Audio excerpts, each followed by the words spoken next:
asked Trump's candidate for UN Ambassador, Elise Stefanik, this week, quote, "What do you think of Elon Musk doing 2 Heil Hitler salutes at the president's rally?" She, of course, refused to accept it was a Heil Hitler salute. Musk has suggested they weren't Nazi salutes. You think they are. I think they are. What do you think of Elon Musk, perhaps the president's most visible advisor, doing 2 Heil Hitler salutes last night at the president's televised rally?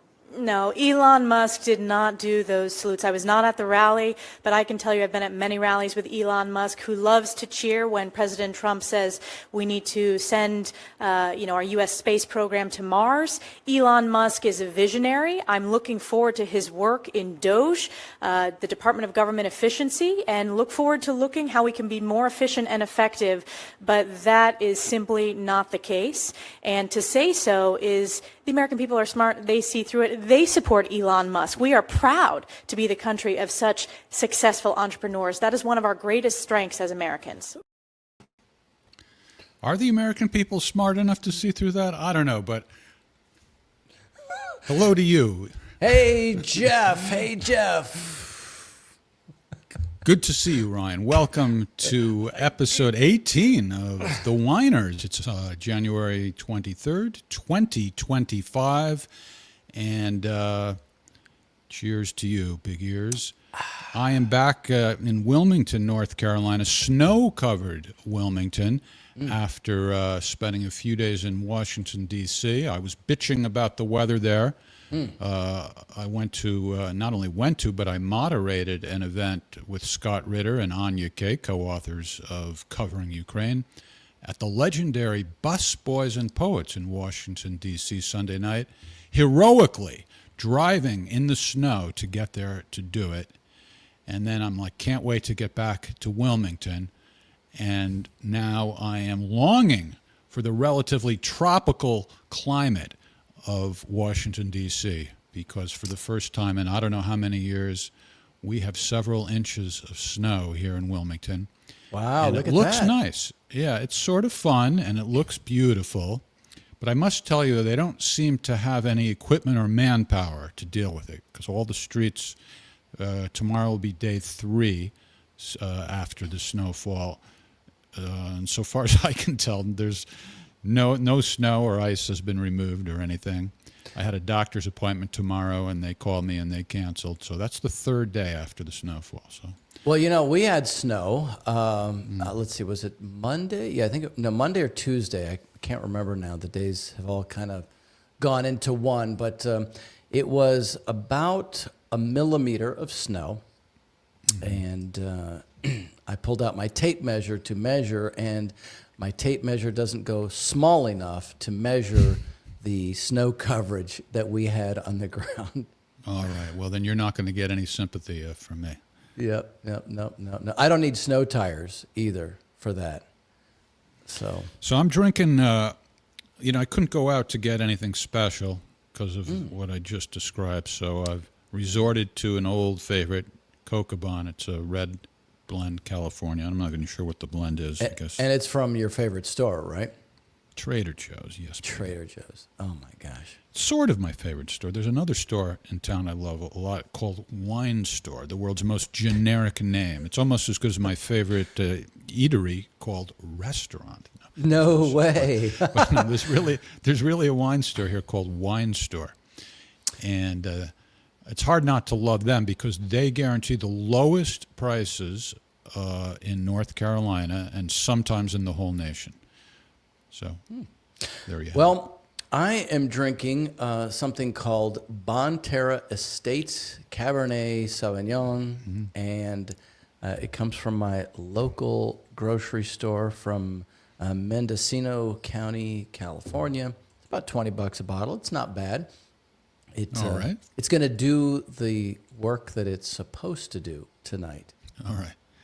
It's suitable for a millimeter of snow in beautiful. It is. We're going to sit in depressed with the fireplace on, but drinking some good wine. All right. So we touted on social media that Jose Vega would be with us tonight. But the last I heard from him, he was saying he's probably not going to make it. He went to Washington, D.C., and he's trying to get back, having car trouble. At least that's what he told me. For all I know, he's with 3 hookers and, who knows. Well, I'm sure. maybe. But anyway, we have some video that he sent us. But let's get back to that opening. I was really, sometimes I laugh. It just depends on my mood. Sometimes when presented with absolute absurdity, I laugh. Yep. And other times, depending on my mood, I'm irritated because I have to live amongst these people. And I find that depressing and annoying. And this business of Elon Musk supposedly doing a Hitler salute is real. It's the first most ridiculous hoax of the year. And, let me see if we have the video. While you're looking for that, did you ever see the movie Spaceballs? No, I've heard Yeah, of it. because there's a scene there where he's trying to not. No, wait. Oh, I'm sorry. No, it's not Spaceballs. It's the other movie where he's trying to play what you're going to play. I'll look it up. All right. So here's Elon Musk in what some are calling a Nazi salute. And I just want to say thank you for making it happen.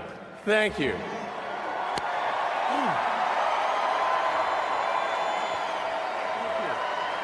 My heart goes out to you. It is thanks to you that the future of civilization is assured. Now, it seems to me if you're a normal human being, him saying, my heart goes out to you, Yep. that is the description of what he meant by the gesture. Pretty simple. Yeah. I was thinking of Dr. Strangelove, where he was trying to prevent his hand from doing a Nazi salute. This was clearly not him trying to show everybody how well he could do a Nazi salute. He was genuine. I mean, he's kind of a wild man. If there were other scenes where he's just literally bouncing all over the place when the president's talking about going to Mars, and he's genuinely excited. And like you said, he's saying, "My heart goes out to you." Right. It's ridiculous. So there's so many people who you would think would be too embarrassed to insist it's a Nazi salute, who are nonetheless insisting it's a Nazi salute. Some of them are just ignoring that he said, my heart goes out to you. And others are just saying, yeah, he said it, but that's a Nazi salute. And then they're showing the evidence of, supposedly how much it resembles a Nazi salute. And it's like, well, let me see. Where's the this guy Murphy? Don't tell me I forgot it. Well, while you're looking at it, I mean, look, people are making the comments, he's a billionaire and so forth. It's true. He is a billionaire. I don't really have a lot of trust for billionaires myself. And I would say that people are immediately ready to jump on and find something to nitpick on. A lot of that is just noise, though. It's a distraction from the real discussions that have to happen. Did you find what you're looking for? No, you know what? I actually didn't get a separate clip, because I was looking for Senator Murphy from Connecticut, my home state, and I still have relatives there. Do me a favor, my dear, beloved relatives, get rid of that guy. We can't have him. He's just not serious enough. Too absurd. But I do have the AOC getting all sanctimonious about it. The United States of America. And I don't care what Elon Musk is doing behind a presidential seal. In this country, we hate Nazis. Kind of like a foundational defining thing. Two of probably the most foundational defining things about American history is that we beat the Confederates and we beat the Nazis. And I don't know what side people may be on today, but I still am not rocking with anyone sympathetic to Nazis. And I will do that until I am 6 feet in the ground. Like, kind of foundational to me as a human being. And so if you're cool and want to defend the Sig Heils and the Nazi salutes, right. all whatever you want to do, that's on you. I'm on the opposite side of that. I'm not with the Nazis. How about that? I mean, but it's Jeff. very important. Don't be tricked by those neo-Nazi titties that she has to take a twist on Thomas Sowell. I mean, if they're Nazis in Ukraine, okay, wait a second, that's okay. Oh no, and that's clearly a Nazi salute. She is like the personification of a brat. Can you believe this is a grown woman who is an elected representative? The way she talks is like a cartoon child or something. She's clueless. She's absolutely clueless. Yeah, but I mean, the Nazis in Ukraine are okay for her. I bet you she voted for every single bit of money for the Azov Brigade, and now, Oh yeah, right. Isn't that ironic? Actual Nazis. She's against the cartoon Nazis, but she's for real Nazis. I mean, they did, think about it, Jeff. They did have the cool uniforms, very stylish. They could totally, get the room going with that cool little, symbols and so forth that they had on their lapels. So maybe that's what it is. She's just in it for the fashionable, real Nazis. I don't know. And what's his name? And who else was it? The guy in the opening? Mediocre Hassan. Oh, Mehdi Hassan. Yeah, I call him mediocre, though. That's good. He is mediocre. Yeah, I need him out of the country. Not anything to do with his ethnicity, but he just. Wait, did he come over the southern border? No. I didn't mean that. I mean just like the same thing with AOC, with Senator Murphy. All these people, I need them out, or just to have them be totally ostracized. Come on, how can we live among people like this who take this crap seriously? So they've been doing this to Trump since he entered politics. Really, this business of omitting context or distorting context. And it's just. Let me say one thing on this, on what you're just saying right now, because on his Truth Social, Trump posted this thing. It said, he said, "I'm not looking to hurt Russia," and maybe you've seen this on X. It's been reposted a bunch. He says, "I love the Russian people." And always had a very good relationship with President Putin, and despite the radical left's Russia hoax. He says, we also may never forget that the Russians helped us win the Second World War, losing almost 60 million people in the process. So he goes through this whole long thing, and then at the end he says, let's make a deal. No lives should be lost. Now, a lot of people that I have a lot of respect for have been taking issue with that statement. They're like, number one, he's wrong about the numbers of lives lost. Russia didn't help us. We helped them. Here he is. He's blowing it again. So they just take an issue with everything. Gary Kasparov, the anti-Russian, I guess he's now officially Croatian. He changed it, but he's very anti-Putin, blabbermouth all over X, and every now and then we see Scott Ritter just ripping him to shreds in such a beautiful, poetic way for his willing treason against Russia. So he says that Putin stopped reading Donald Trump's post after the very first sentence, the part that says, "I'm not looking to hurt Russia."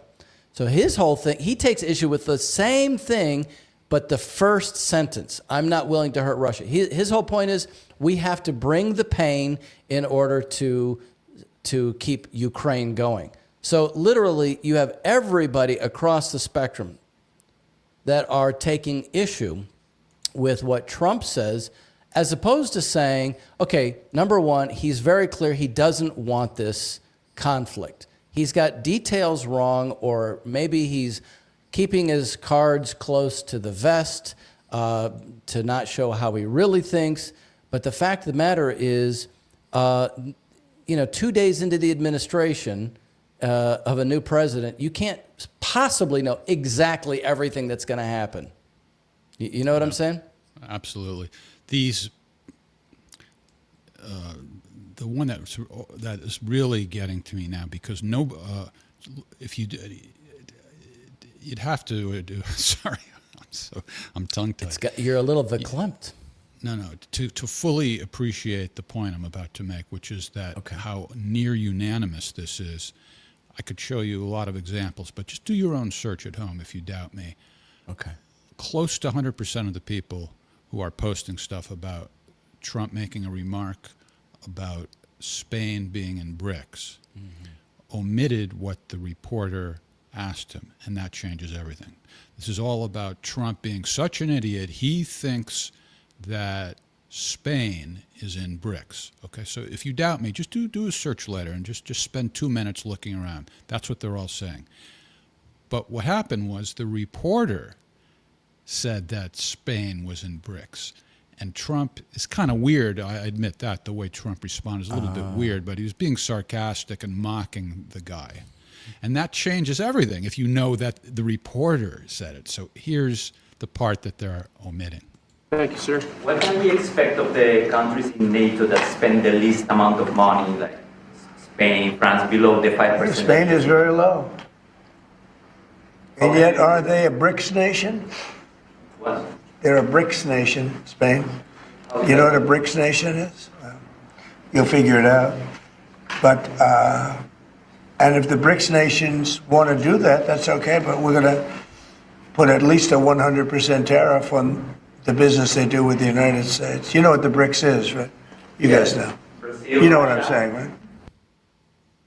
See, why would Trump have had all that attitude unless the guy had said that? You know what I mean? There'd be no reason for Trump to cop that attitude if it was just him on his own making it up. Yeah. You see how that changes everything? Yeah, no, absolutely. I thought he was being sarcastic, actually. Yeah. But he's kind of weird the way you said it. But Thank you, sir. What can we expect of the countries in NATO that spend the least amount of money, like Spain, France, below the 5%? Spain is very low. And yet, are they a BRICS nation? What? They're a BRICS nation, Spain. Okay. You know what a BRICS nation is? You'll figure it out. But, and if the BRICS nations want to do that, that's okay, but we're going to put at least a 100% tariff on the business they do with the United States. You know what the BRICS is, right? You guys know. Brazil, You know what I'm saying, right?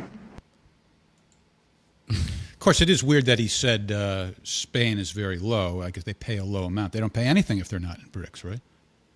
Well, no, wait. But the discussion was NATO, and it switched to BRICS. Oh, in NATO, yeah. Oh, they pay very little in NATO, right? Okay, sorry. That's right. That's the whole point. Everybody is low paying in NATO, although that's the big fight in Germany. Are they going to keep doing that? Which means more breakdown of that country. I think that one of the Baltics, Lithuania, they just announced that they're going to spend 0.25% of their GDP, and they're going to send 5,000 more drones over. So the whole thing is kind of falling apart, as from what I can tell. Nobody can afford anything. So that's what's going on there. Right. Did you see the bishop who scolded Trump at a religious service when he was sitting next to his lovely wife and his vice president and his wife, and they just had to take it? Boy, the anti-Trumpers are orgasmic over this. This is like the high point of their life. She spoke truth to power. She is so brave. Did you see it? Wait. Was she living her most authentic life? I think she probably was. Because that's the key. All right, here it is. I didn't. This. You haven't seen this yet? I don't think I've seen it. Oh, all right. Oh, yeah. You gotta, again. So you fully understand what I'm saying. You got to look at the comments on social media. How much they love this. They're applauding this. Basically, I think it's much ado about nothing. I think arguably it was inappropriate, rude. But on the other hand, when you have a rare chance to say what you want to say to the president, maybe go for it. It's just that what she said isn't all that impressive. It's, kind of like it all amounts to like, be compassionate. It's like, okay, great. So here it is. Let me make one final plea, Mr. President. Millions have put their trust in you. And as you told the nation yesterday, you have felt the providential hand of a loving God. In the name of our God, I ask you to have mercy upon the people in our country who are scared now. There are gay, lesbian, and transgender children in Democratic, Republican, and independent families. J.D. Vance is not Some impressed. who fear for their lives. Eye roll. And the people who pick our crops and clean our office buildings, who labor in poultry farms and meat packing plants, Icy who wash stuff the on dishes after we eat in restaurants and work the night shifts in hospitals, they may not be citizens or have the proper documentation, Mrs. Vance. but the vast doesn't majority get of immigrants are not criminals. They pay taxes and are good neighbors. They are faithful members of our churches and mosques, synagogues, wadara, and temples. I ask you to have mercy, Mr. President, on those in our communities whose children fear that their parents will be taken away, and that you help those who are fleeing war zones and persecution in their own lands to find compassion and welcome here. Our God teaches us that we are to be merciful to the stranger, for we were all once strangers in this land. May God grant us the strength and courage to honor the dignity of every human being, to speak the truth to one another in love, and walk humbly with each other and our God for the good of all people in this nation and the world. Amen. Amen. Amen. Watch the looks on their faces. I wish I knew what Trump said to that.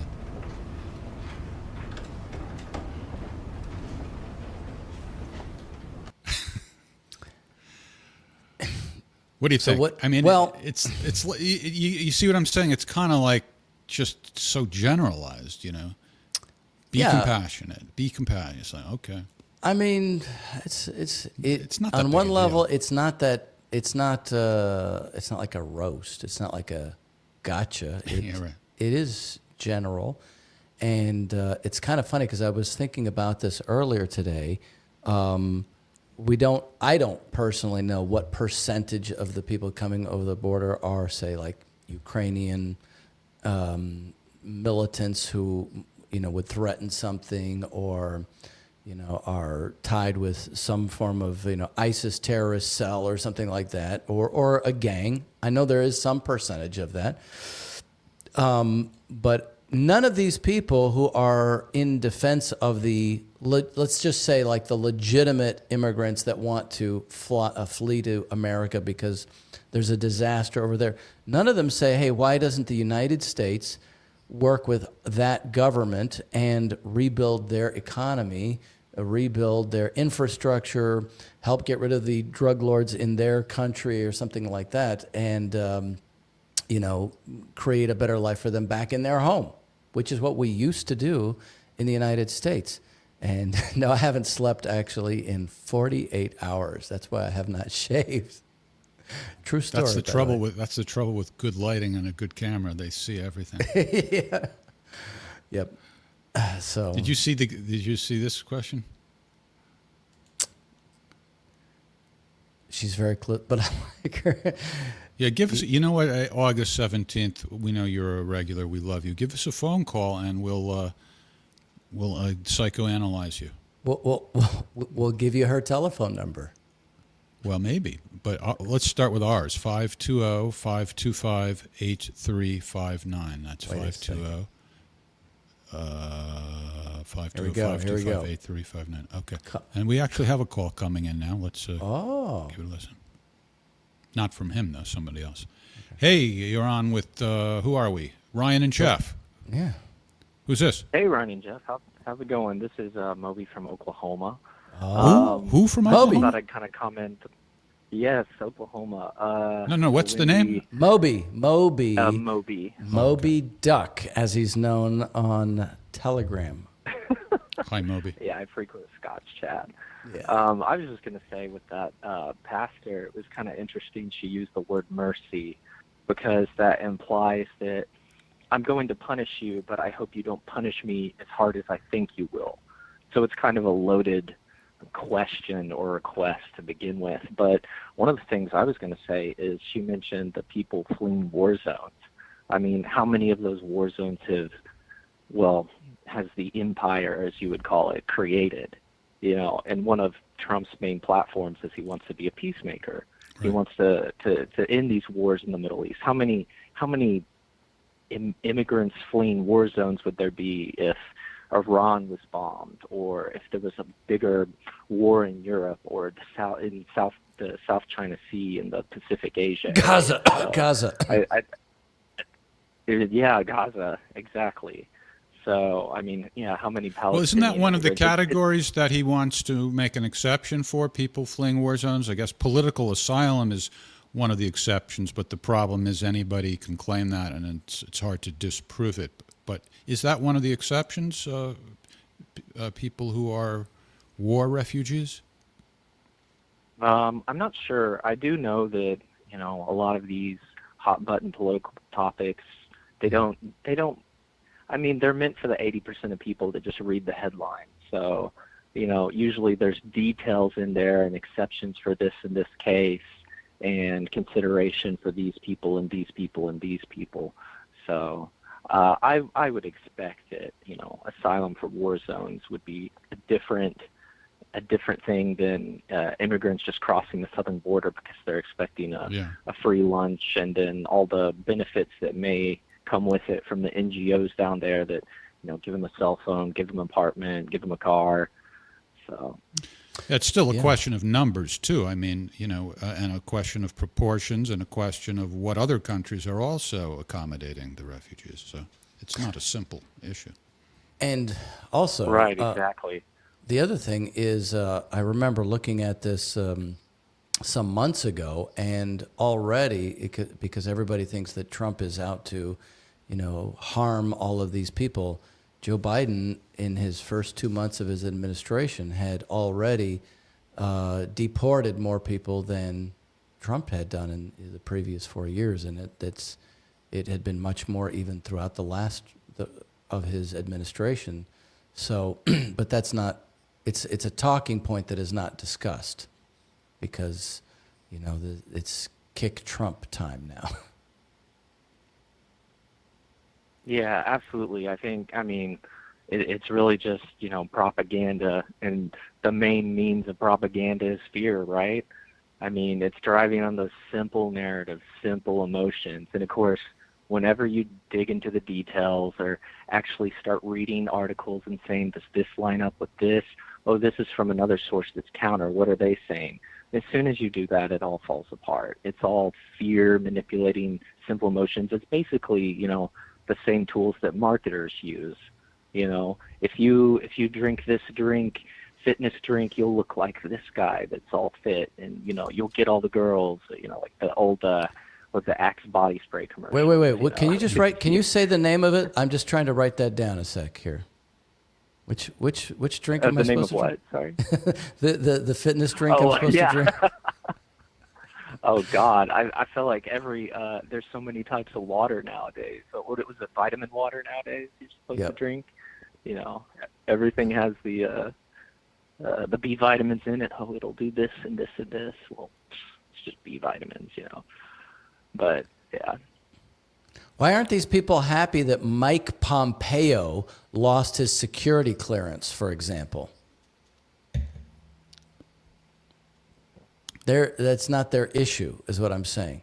Things that are actually interesting, all of these people who are corrupt in the FBI and so forth, that the Americans, the liberals used to be against the establishment. They were against the behavior of things in the establishment. Why aren't they happy that 51 intelligence experts lost their security clearance in the first 2 or 3 days of Trump's administration? They should be happy about that. Speaking of what you're saying. And the JFK, Martin Luther King, and RFK files were declassified today, too. Today. Yeah. Why aren't they happy about that? So many things happening at once, it's hard to keep track. Anyway, Moby, thanks a lot for the call. We have a Jose calling in now, too, so let's go to him. Thanks a lot, Moby. You. Okay, you guys have a lovely night. Enjoy your wine, boys. Thanks a lot. You Take have care. a good night, too. Appreciate it. All right. Yes, this is AAA. Do you have an emergency? Are you in a safe place? Would you like us to send out a tow truck? No, I'm good. I'm doing good. I'm on my way back to New York. We are fully mobile again. Jose Vega calling in. I already announced to the audience, despite us promoting you to be with us tonight, that you would not be. But here you are. You're with us from the front lines. From the front lines. Is this a battlefield report you're giving us? From the front lines. That's right. Yeah, I was listening to your podcast, and I saw there was a phone number there that said call in, and I thought, wow, wouldn't it be funny if I called in and pretended to be a listener? And I forgot there was a thing of caller ID. Yes, that's right. So you had a prank all planned out, huh? We beat you. We beat the prankster. I had it all ready to go, yeah. All right, why don't we play one of your videos, or just a portion of it anyway, and then we can talk to you about what happened. Here's Jose stating his purpose, and you can see what... All right. Hi, everyone. I am out here in front of the Russell Senate office building. Today, we are lobbying the Senate and the House to get Kash Patel and Tulsi Gabbard confirmed. Now, here's the thing. This is not about whether or not they are good people or they even say who they are. But there is a famous saying that goes, judge me by my enemies. Why is it that people like Mike Pompeo and John Bolton and just the worst of the worst muck in the deep state are saying, crying and begging that Tulsi Gabbard should not be confirmed in the Senate hearing committees? Why did Chuck Schumer just go on the floor of the Senate saying that the Democrats are going to be unified in not voting for Tulsi Gabbard or Kash Patel? What is actually going on here? All right, Jose, tell us, what is actually going on and how did it go today? All right, so it went pretty well today. Basically, look, it's one of the questions I wanted to, if I was able to join you guys tonight, was how does organizing look like in a post-MAGA America, you know? And there's been a lot more Nazi salutes than I thought there'd be. But one potential victory that we need, apart from all the other stuff that has been happening, is the confirmation of Tulsi Gabbard and Kash Patel.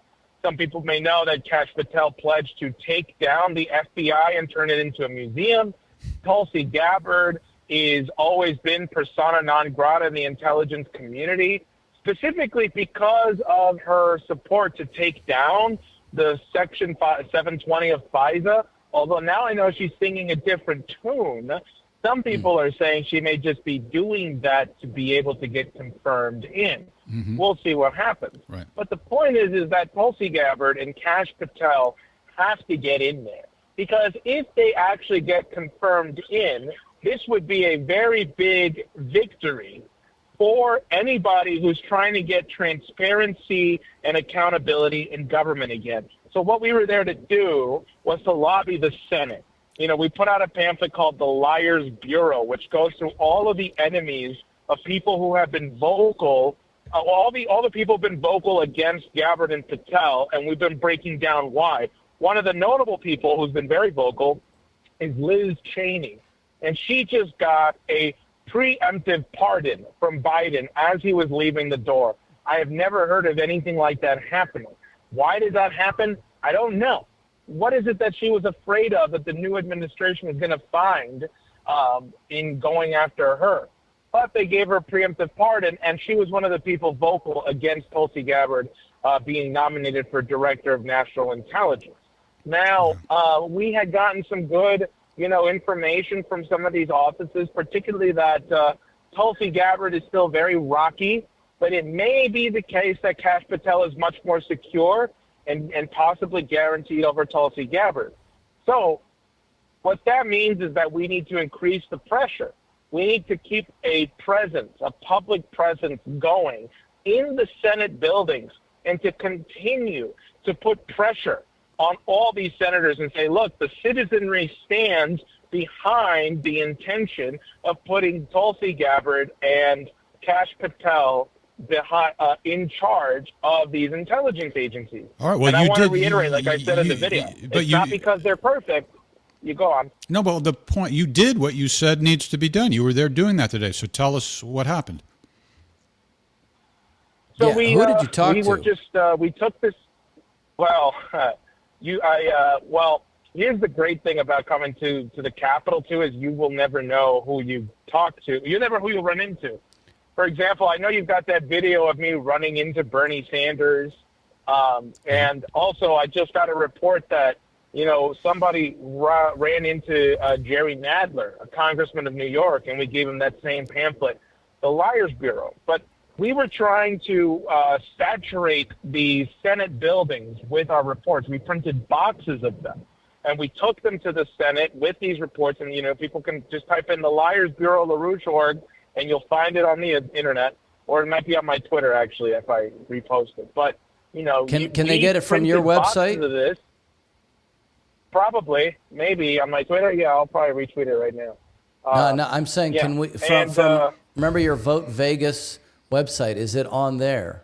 Vote Vegas. Let's put it on our Substack. Let's put it on the Weiner Substack. That's the most appropriate. We'll put it on the Weiner Substack. Okay. Yeah. But we printed boxes of this pamphlet, and we just went door to door, leaving them in all these offices, especially the Republican senators, but even some of the Democrat senators too. Chuck Schumer did say that not a single Democrat's going to vote for Tulsi or Kash, but if there's a time for a Democrat senator to break with the party, it's now. Their party's in shambles after this last election. They don't have to listen to Chuck Schumer. So that's what we were there to do. Now, it's a little hard to hear. I boosted the audio as much as I could when you ran into Bernie Sanders. From the way you reacted, you acted as though he was disagreeing with you, but I didn't actually hear him disagreeing. It seemed like he was just blowing you off. He sounded like he didn't want to talk, yeah. Yeah, let's play that, and then you can clarify what you think he said to you. Senator Sanders, hi. Hey, how you doing? I'm from New York. Nice to meet you. Look, I don't know where you are on this confirmation hearing, but I really think Tulsi Gabbard and Kash Patel need to be nominated in. I'm sure there's bad blood. She was a Democrat, but we have to go after the intelligence agencies. Don't you agree? Thank you very much. Do you not agree, Mr. Sanders? I don't want to get into a debate, Jim. Okay, come on. You got to buck with the party on this one. We need to investigate these intelligence agencies, and she wants to go at it at the heart of it. Tell him you ran as an independent. It looks like he just blew you off. What did he say? He said, I don't want to. Okay. And, wait, you got a little bit. Hold on, right when you were launching into your Bernie Sanders impression, you cut out. Say it again. You cut out. Oh, he said, I don't want to start a public debate right now. A public debate. And, yeah. Well, what I did then, and I recorded this, I didn't get to send this to you yet. I recorded myself going back to his office. I said, you know what? I just had this interaction. He's here. I'm going to go ask to meet with him. Now, of course, I was blown off. I was like, here, reach out at this email and stuff. But, for people who don't know, I was a Bernie bro in 2014. I had Bernie fever. He came to the Bronx. He did some rallies in the Bronx. I was at those rallies. I was a Bernie fan at one point in my life. And, and so I thought he should hear me out. And I think, Tulsi was a Democrat at one point, and Bernie Sanders should not be playing party lines right now. I mean, if he wants to be remembered as a good guy, now's the time to completely break with the party. Well, Jose, and do something that says, you know what, we have to shake things up on our party for the better. I think you hit something. You hit a good note with him on that, because initially with you, it's a little bit of a shadow of what he did after Hillary Clinton essentially stole the primaries from him back in whatever it was, 2015. Where he then didn't wage a fight for a principled fight inside the Democratic Party then. So it's almost like he just did the same thing, because what you're saying is, hey, now's the time to wage a principled fight. Exactly. That's exactly what I'm saying, yeah. And but is he a principled guy, though? Or is he a fraud, essentially? Yeah, I think, well, he's a fraud in the sense that he doesn't pick principled fights, but I think he's capable of picking a principled fight. I mean, I personally think, some people were saying that there was blackmail against his wife, and that's why he never spoke out against Hillary Clinton stealing the primary. That's possible. I mean, there's definitely some dirt on Bernie that he is intimidated coming out, and I think that that's what's got him compromised. Yeah, I don't buy his But act. there was something else we did down there. We maybe you saw the fruits of our labor, but an executive order was signed to get the files released. We were just down there Martin for about Luther 4 King. or 5 hours, and yeah, and Martin Luther King, John F. Bobby Kennedy. Yeah. and John Kennedy. Yeah. And you're taking credit for that? You might as well. What the hell? No, might as well take credit. I mean, all I'm going to say is I was in Washington for 4 hours, and suddenly, as we're finishing the day, this happens. Yeah. Yeah. Go figure. Go figure. Good work. Good work. All right, Jose. Hopefully next week we can see your handsome face as well as hear your golden words. Good job. Good effort as always. And thanks for calling in.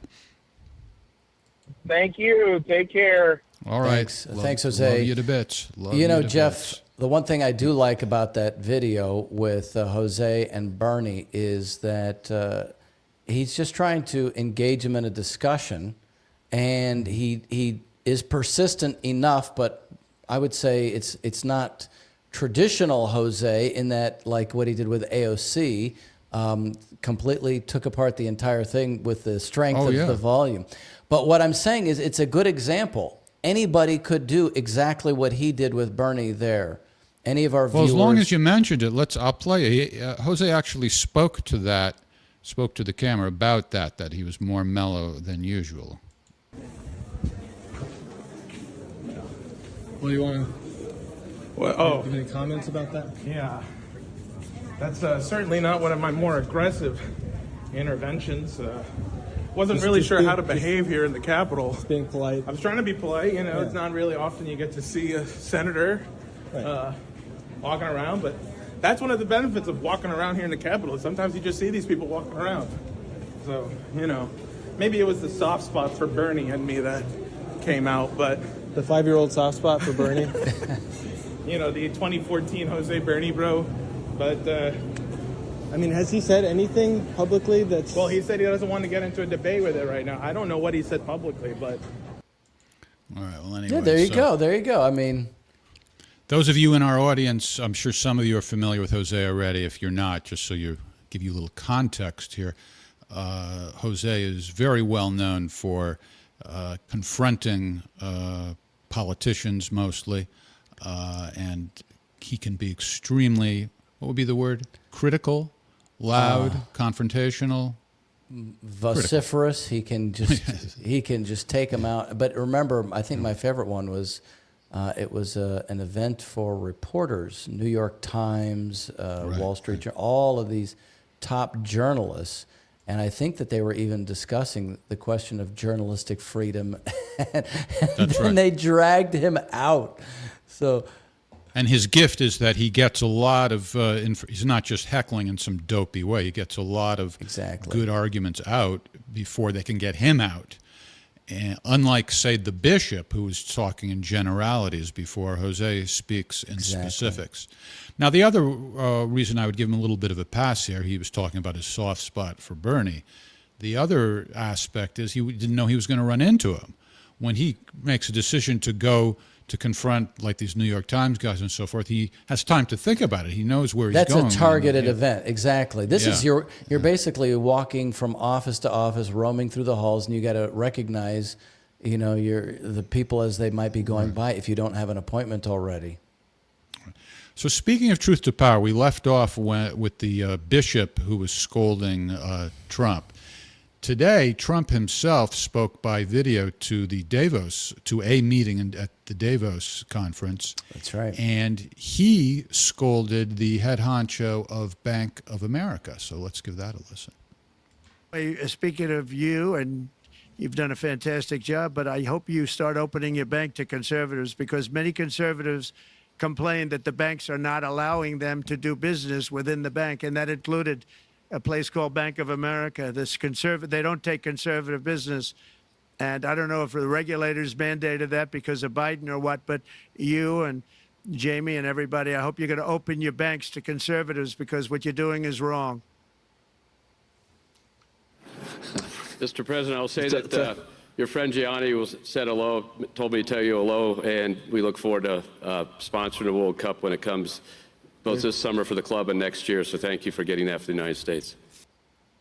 Well, that's the epitome of a non sequitur.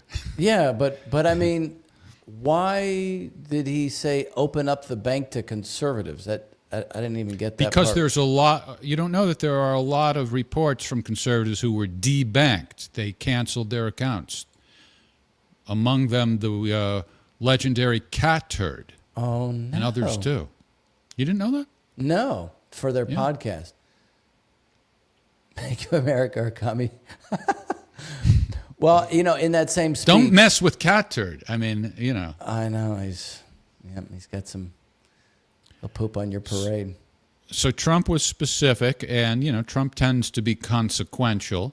So it'll be interesting to see if any bank accounts that were canceled are now reinstated.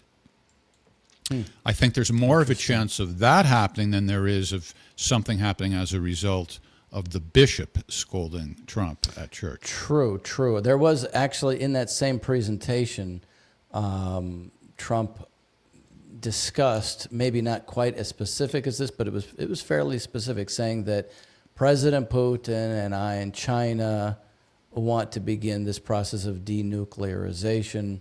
Again, we don't know, but he put that on the table. They're probably going to be more interested. The question is, will he be able to do that over here because of the establishment here?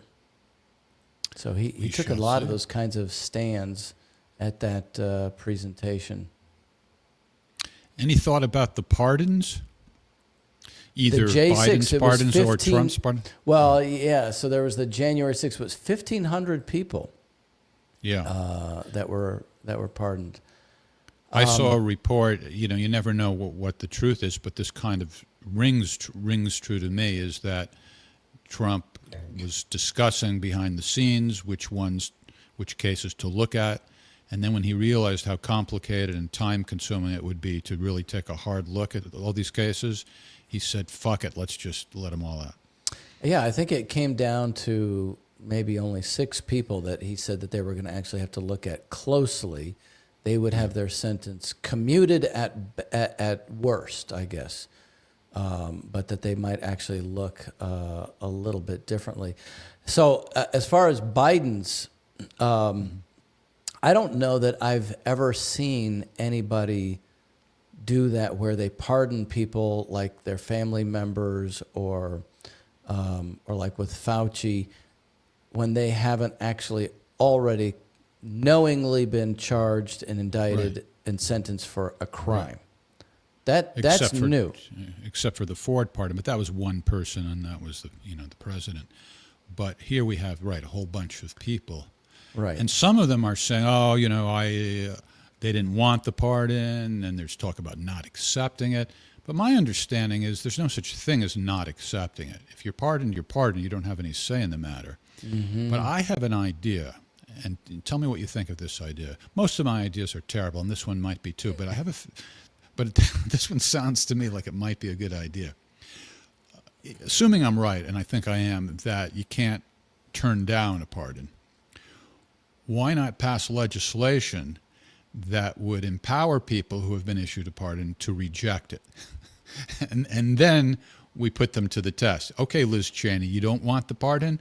We've now made it legal where you can turn it down if you want to. What do you think about that? Yeah, somehow I can't imagine, say, Liz Cheney ever turning that down. I don't know. Let's give her a chance to get what she says she wants. And also pencil neck, watermelon head Schiff. I think he also said he didn't want it. Well, if you don't want it, let's give you the authority to reject it. Well, furthermore, people hate pardons. Yeah, I was going to say, furthermore, in his case, he should even have his day in court. That's what I think. Absolutely. Well, you know what they can do? They, meaning the Department of Justice, is they can subpoena these people who were pardoned, and they can't plead the fifth because they're not going to be, they're not going to incriminate themselves since they've been pardoned. So they have to tell the truth, and if they don't, then they can be prosecuted for perjury. Now, I don't know how realistic that scenario is, but it's tantalizing.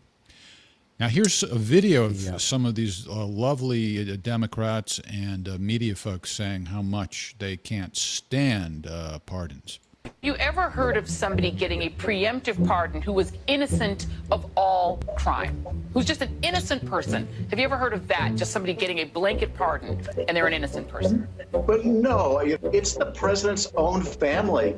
It's people that have been covering up for the president in addition to his own family. Is there an innocent explanation for someone to seek preemptive pardons for family members? Would you do that if you knew you were innocent and just worried about outside forces?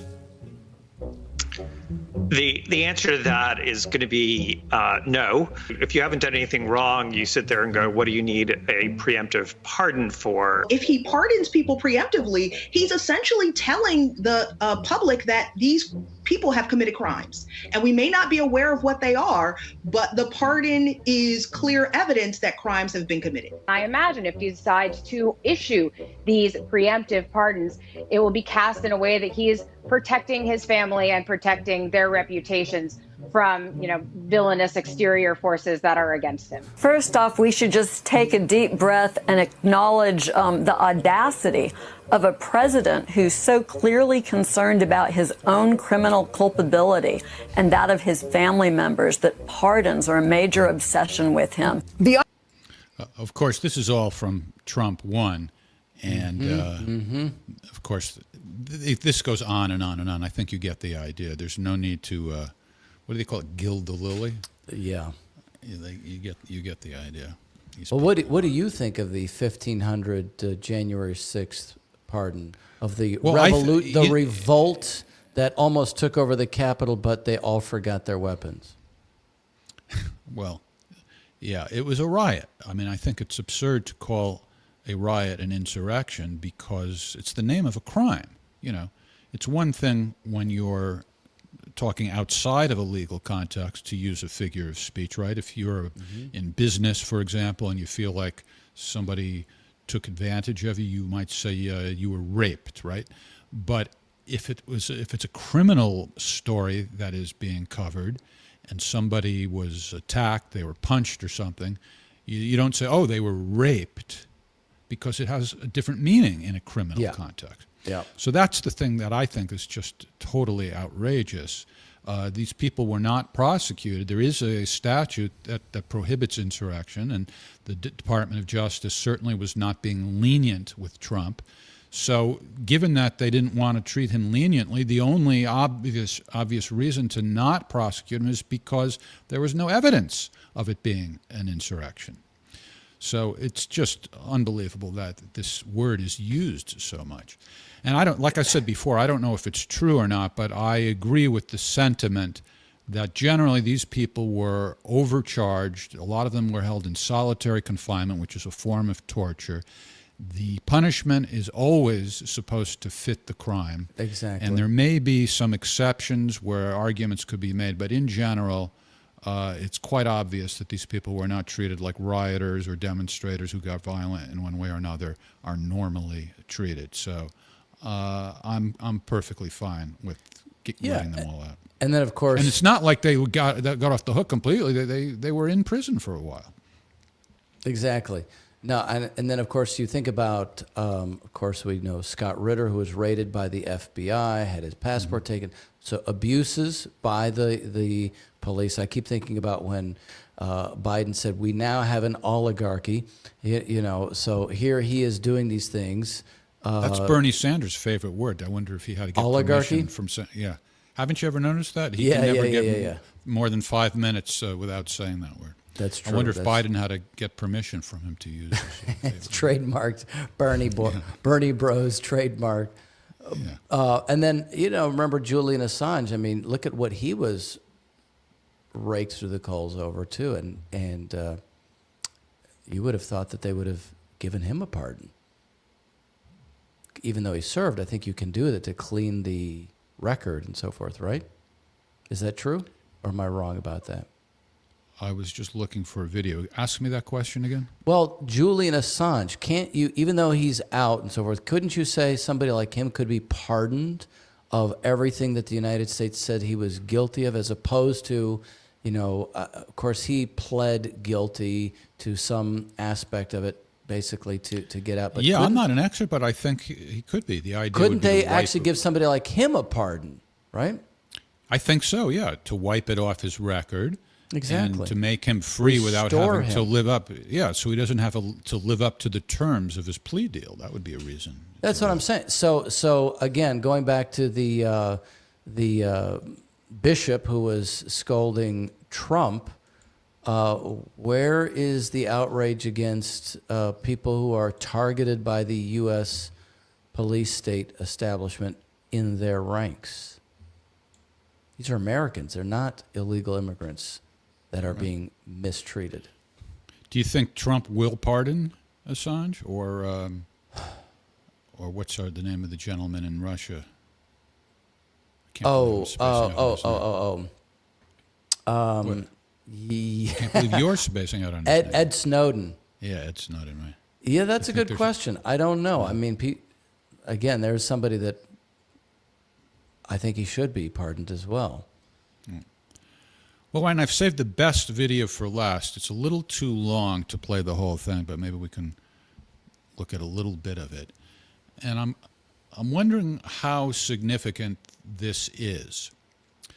There is a puppet who is part of the, well, now I guess he's working, I forgot the guy's name who does this, but I'm talking about Triumph the Insult Comic Dog. Are you familiar with Triumph the Insult Comic Dog? I think he originally did his shtick on Conan O'Brien's show, if I'm not mistaken. I think Robert Smigel is the guy who does it. He's a comedy writer. He used to work on Saturday Night Live. You ever see him where he... well, anyway. I'm trying to Triumph think. Yeah, I'm pretty sure it's Robert Smigel. That's the guy's name. He used to work for Saturday Night Live as a writer. Then he did all the Triumph the Insult Comic shtick on Conan's show. Right, okay. So now I guess he's doing it for The Daily Show. And he went to Washington for the inauguration hoopla, and he was mocking the shit out of the anti-Trump demonstrators. And I'm wondering, is this significant or not? I mean, because usually the bias of these comedy shows is very anti-Trump. And to do this, I don't know. Maybe it's not a big deal, but let's look at it, a little bit of it. This diverse crowd covers a full spectrum of literally every stage of depression. So what do you think? Is that significant? Is that like the new comedy? They're going to stop bashing Trump so much, and now the anti-Trumpers are fodder for their Trump? It reminds me, in the old days, you used to make fun of everybody. Mm-hmm. And that's if we return to humor again, right? Because remember, you couldn't even be funny for the last 20 years almost if you're in comedy. So maybe we'll see. I have to say that was pretty funny. I would like to see just humor across the board come back. Yeah. But, you know, this was a remote shoot, and they had a chance to put it all together and think about it and present it.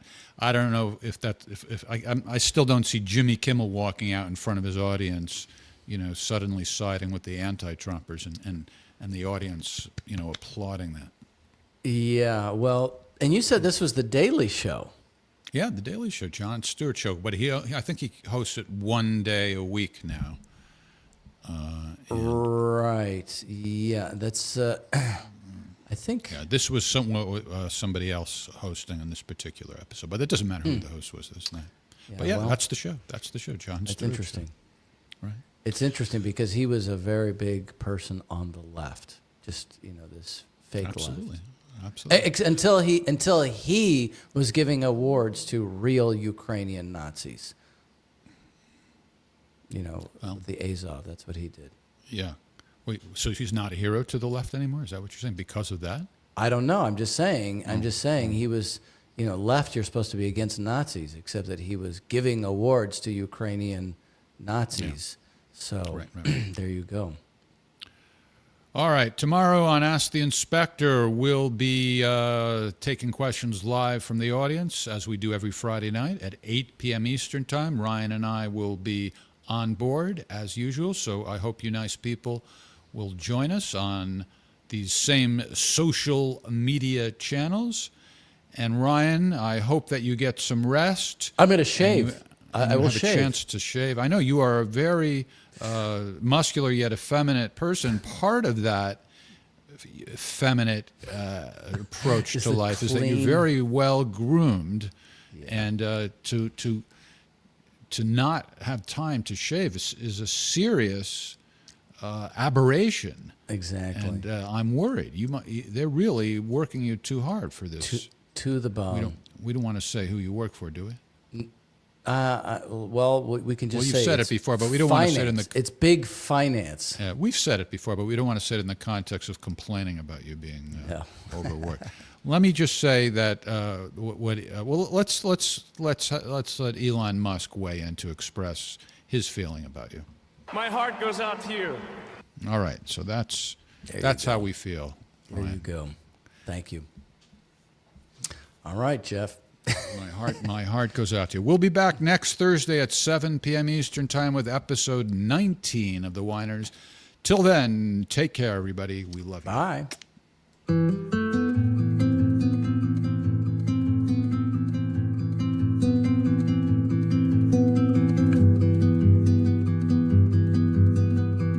I apologize. That was perfect. I'm breaking all the rules. Well, I guess we might make some mistakes. Who knows?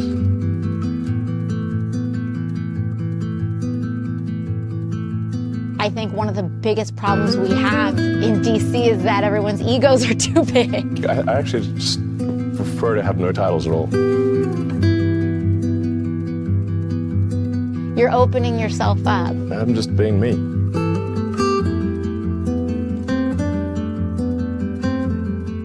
Let's go. Yeah, absolutely. Absolutely.